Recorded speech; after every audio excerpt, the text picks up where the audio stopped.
All right, we did a crossover. Comes out of the tank. It's the back, there's the front, there's the back, comes out. It'll still be able to flow this way, which it flows this way, but roots were in the line here. Then it goes all the way up, comes back like this, and we tapped on here. Everything's level, so the whole thing will take water at one time. So we got a 3-inch sanitary tee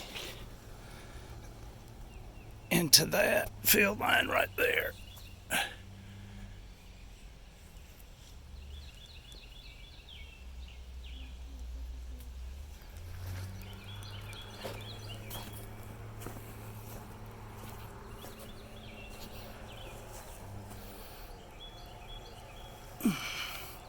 So when it comes in here, it'll still be able to go that way if it will. If it won't, it comes back and it'll go this way and that way. So go both ways.